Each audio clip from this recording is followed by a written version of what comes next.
नमस्कार, आप देख रहे हैं सी न्यूज भारत। मैं हूं आपके साथ ज्योति अरोरा। वक्त हो गया है बुलेटिन का, जिसमें हम जानेंगे कि कहां सड़क दुर्घटना में सिपाही की हुई दर्दनाक मौत, महाराजगंज में पुलिस को कौन सी सफलता लगी हाथ और प्रतापगढ़ में किसने लगवाई कोरोना वैक्सीन। इन सभी खबरों को जानेंगे विस्तार से। हापुड़ थाना देहात क्षेत्र के NH 235 पर राजपाल नामक हेड कांस्टेबल की कोयले से भरे ट्रैक्टर द्वारा सड़क दुर्घटना में दर्दनाक मौत हो गई। जनपद मेरठ के किठौर थाने में पोस्टेड थे, जहां एक्सीडेंट की सूचना मिलते ही पुलिस मौके पर पहुंची और शव को कब्जे में लेकर पोस्टमार्टम के लिए भेज दिया है। हापुड़ से सी न्यूज संवाददाता मुनेन्द्र संधू की रिपोर्ट। महाराजगंज जनपद की सिंदुरिया पुलिस ने बीते 12 मार्च को दरोगा पर हुए प्राणघातक हमले के मुख्य आरोपी सूरज सहित 3 बदमाशों को गिरफ्तार कर उनके कब्जे से चोरी की 3 मोटरसाइकिल और अवैध देसी तमंचा बरामद कर लिया है। बदमाशों की गिरफ्तारी के संबंध में एसपी प्रदीप गुप्ता ने बताया कि सिंदुरिया थाना क्षेत्र के चिवटा पुलिस चौकी के दरोगा दिनेश कुमार के ऊपर कुछ दिन पूर्व प्राणघातक हमला किया गया था, जिसमें दरोगा घायल हुए थे, लेकिन एक आरोपी को मौके से पकड़ लिया था। उसी पकड़े गए आरोपी की निशानदेही के बाद दर्जनों मुकदमों का वांछित अपराधी 5000 का इनामिया सूरज और उसके 2 अन्य साथियों को पुलिस ने गिरफ्तार कर उनके कब्जे से चोरी की मोटरसाइकिल, अवैध देसी तमंचा और चाकू बरामद किया है। पकड़े गए आरोपी सूरज के विरुद्ध जनपद के निचलौल, कोठीबार, जनपद कुशीनगर के खड्डा थाना में लूट, चोरी और छिनैती के दर्जनों मुकदमे पंजीकृत हैं। और क्या कितने का इनाम था सर और क्या-क्या इसके साथ रिकवरी हुई है? 12 तारीख को चूचहा चौकी इंचार्ज के साथ उसके आवास पे घुस के इन लोगों ने मारपीट की थी और छिनैती की घटना की थी। उसमें एक अभियुक्त को चौकी इंचार्ज द्वारा मौके पे ही पकड़ लिया गया था। उसके बयान पे 3 लोग और प्रकाश में आए थे। आज इन 3 की गिरफ्तारी हुई है। एक सूरज, एक दीपू और एक दीपक पासवान नाम के 3 अभियुक्त। इन तीनों पे 5-5 हज़ार रुपये का कैश रिवार्ड था। इनके पास से 315 बोर का तमंचा और चाकू आदि बरामद हुए हैं। 20,000 रुपये कैश जो इन्होंने छीने थे वो बरामद हुए हैं। इसके अलावा जो ये सूरज है, ये कुख्यात अपराधी है। इस पर करीब 1.5 दर्जन मुकदमे विभिन्न धाराओं के कायम हैं। टॉप 10 का भी अपराधी है। इनको गिरफ्तार करके जेल भेजा जा रहा है। बाइक चोरी 3 बाइक इनके पास से बरामद हुई हैं और ये तीनों चोरी की भी बाइक हैं। महाराजगंज से सीनू संवाददाता अंगद शर्मा की रिपोर्ट। रतनपुरा बिजली विभाग के एसडीओ भानु प्रताप द्वारा बसनही पुल पर लगे ट्रांसफार्मर जर्जर की स्थिति में रहे। ग्रामीणों द्वारा यथक परिश्रम कर निवेदन उपरांत एसडीओ भानु प्रताप वजी रतनपुरा से अपील कर नया ट्रांसफार्मर ग्रामीणों की उपस्थिति में सामाजिकता विचारधाराओं द्वारा बाध्य कर दिया गया। नया ट्रांसफार्मर लगते समय दर्जनों ग्रामीण के लोग एसडीओ भानु प्रताप तथा जे रतनपुरा फूलों का माला पहनाकर उनका स्वागत किया गया। राकेश कुमार अवर अभियंता 3311 उपकेंद्र रतनपुरा। किसी के प्रेरित करने से आप लगा रहे हैं कि नहीं, अति भारी ट्रांसफार्मर था, इसकी वजह से क्षमता वृद्धि की जा रही है। तो स्वागत हो जाए। ये सर, ये जो बिजली विभाग आपके द्वारा है, आप उसके विभाग के द्वारा लगाया जा रहा है। विभाग के द्वारा लगाया जाए जो ये छूट मार्च महीने में जो छूट, इसके बारे में बताएं कितना छूट है। अभी एक मुश्त समाधान योजना चल रहा है, जिसमें LMB1 जो घरेलू विधा है, LMB5 जो ट्यूबवेल के उपभोक्ता हैं, जिनके बिजली बिल बकाया जो 31 जनवरी तक के जो सरचार्ज है वो 31 मार्च तक अगर वो पंजीकरण करा लेते हैं तो उनको 100% छूट दी जाएगी। उसमें करना क्या है कि जो बिजली बिल में जो मूलधन है उसके 30% मूलधन का जो है दे करके पंजीकरण कराना है और पंजीकरण कराने के बाद फुल 31 मार्च को ही फुल पेमेंट भी करना है। और पेमेंट करने के बाद जो है उनके जो बिल में सरचार्ज लगा है वो 100% अगर कोई रजिस्ट्रेशन करा लेता है 31 मार्च तक, 31 मार्च पूरा बिल नहीं जमा करता है। अभी पहले क्या था, 15 मार्च तक था रजिस्ट्रेशन का था और 31 मार्च तक फुल पेमेंट का था। लेकिन अभी क्या हुआ है कि विभाग के द्वारा जो है इस अवधि को बढ़ा दी गई है और रजिस्ट्रेशन का जो है 15 मार्च से बढ़ाकर 31 मार्च कर दिया गया है। रजिस्ट्रेशन एवं फुल पेमेंट भी 31 मार्च तक होना है। मान लीजिए कि किसी ने वो रजिस्ट्रेशन करा लिया, जी रजिस्ट्रेशन करा लिया 31 मार्च तक आपका डेट बढ़ गया और पूरा अपना मूलधन नहीं जमा कर सकता है, नहीं कर पाया, किसी मजबूरी वो लाभ नहीं ले पाएंगे, लाभ से वंचित रह जाएंगे। लेकिन जो भुगतान किए हैं उसमें बिल में समायोजित किया जाएगा। जो रजिस्ट्रेशन शुल्क होगा वो उनका जो है लैप्स कर जाएगा। ये मूलधन में छूट रहेगा कि ब्याजों में छूट रहेगा? ब्याज में छूट 100% ब्याज।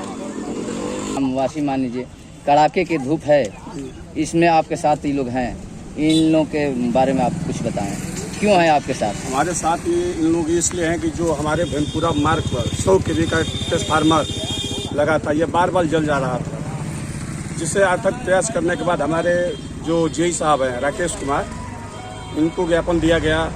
फिर इन्होंने बताया कि आप चले जाइए SDO साहब के कब पास। दिए थे ज्ञापन आपने?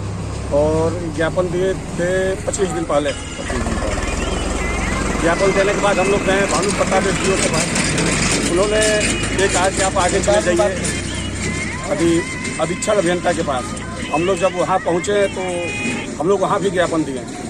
ज्ञापन देने के बाद उन्होंने मुझे आश्वासन दिया कि ये ट्रांसफार्मर 20 से 25 दिन के अंदर लग जाएगा। उन्होंने जो हमको समय दिया था उसके 5 दिन पहले ये ट्रांसफार्मर हमारा रतनपुरा आ गया है और ये जो कार्यशैली है वो चल भी रहा है। अच्छा, ये आप चुनाव को लेकर तो ऐसा नहीं कर रहे हैं? चुनाव से और ट्रांसफार्मर से कोई मतलब नहीं है, कोई मतलब नहीं है। सामाजिक ये सामाजिक कार्य से सबका विकास है। सामाजिकता ये रतनपुरा का जनता इस ट्रांसफार्मर के लिए हमारे जो अधिकारीगण लगाए हैं उनका आभारी है। ये कुछ लोगों ने प्रत्याशी पद के प्रधान पद के प्रत्याशी लोग बहुत से वादे करते हैं, वादा करना भी उनका वाजिब है, ऐसा तो है नहीं आपके यहाँ? नहीं, हम तो वादा नहीं किए हैं, हम तो बस दरखास्त दिए थे एप्लीकेशन सब। मऊ से सीनू संवाददाता राम प्रवेश भारती की रिपोर्ट। ब्लॉक पापड़ा हांडी अंतर्गत माइदलपुर वन विभाग द्वारा जंगल की आग को रोकने के लिए जागरूकता अभियान चलाया गया। इसके साथ ही माइदलपुर पुलिस के जवान, वन विभाग के अधिकारी उमाकांत पटनायक, रमाकांत साहू और मौदलपुर छात्रावास के छात्र मौजूद रहे और जागरूकता मार्च में शामिल हुए। जंगल को आग पकड़ने से रोके, ये स्लोगन दिया गया। वन विभाग के अधिकारी ने कहा कि जंगल में आग लगाना कानूनी दंडनीय अपराध है और कोई जंगल में आग लगाता है तो तुरंत वन विभाग को सूचना दे। उड़ीसा से सीनू संवाददाता मोहम्मद गुफरान की रिपोर्ट।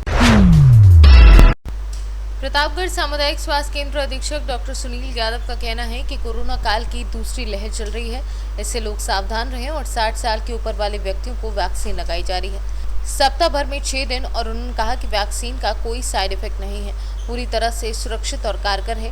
लोग वैक्सीन को जरूर लगवाएं और उन्होंने कहा कि मैंने स्वयं वैक्सीन को लगवाई और उन्होंने कहा कि लोगों का जीवन बहुत ही कीमती है, सतर्क रहें।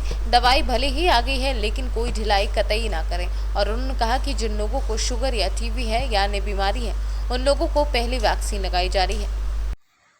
देखिए, हमारे यहाँ वैक्सीनेशन अब पूरे हफ्ते में 6 दिन हो रहा है, मंडे टू सैटरडे। और इसमें 45 से 60 एज के लोगों को वैक्सीनेशन लोग कर रहे हैं। और इसमें बेसिकली कोमॉर्बिडिटी के ग्रुप के लोगों को हम लोगों ने सेलेक्ट किया है। और कोमॉर्बिडिटी मतलब कि जिससे जो 45 टू 60 एज लिमिट है, इस बीच में जैसे हाइपरटेंशन, शुगर और अन्य बीमारी से जो ग्रसित लोग हैं, जो ये कोमॉर्बिडिटी में आते हैं, ऐसे समुदाय को अभी हम लोग वैक्सीनेशन कर रहे हैं। और बहुत जल्दी मतलब सारी पब्लिक को भी वैक्सीनेट करना है और बहुत जल्दी आम पब्लिक सारे एज ग्रुप के लोगों को के लिए भी वैक्सीनेशन हमारे यहाँ स्टार्ट होगा। सर, इसका क्या साइड इफेक्ट पड़ रहा है? हाँ, ये अच्छा सवाल आपने पूछा। और समुदाय में भांति भांति की भ्रांतियाँ हैं लोगों में। अभी हमारे पास अक्सर लोग आते हैं कि हम वैक्सीनेशन नहीं कराएंगे और हमें मतलब डरते हैं लोग इसके साइड इफ़ेक्ट को लेकर। तो मैं आपके माध्यम के, आपके चैनल के माध्यम से मैं मैसेज देना चाहूँगा अपने ब्लॉक के सभी लोगों को कि पहली चीज़ तो इसका कोई साइड इफ़ेक्ट नहीं है। मैं खुद भी लगवाया हूँ, मेरी दोनों डोज मुझे लग चुकी है और इसका कोई भी साइड इफ़ेक्ट नहीं। आप बिल्कुल भयमुक्त होके हमारे पास आएँ और अपना वैक्सीनेशन कराएं। और सरकार का और हमारे माननीय मुख्यमंत्री जी का जो सपना है कि सारे लोगों को वैक्सीनेशन हो, कोविड वैक्सीनेशन, कृपया इसमें सहयोग करें। Thank you sir. प्रतापगढ़ से सीनियर संवाददाता रोहित जायसवाल की रिपोर्ट। फिलहाल के लिए बुलेटिन में बस इतना ही। देश और दुनिया की तमाम बड़ी खबरों के लिए आप देखते रहिए सी न्यूज़ भारत।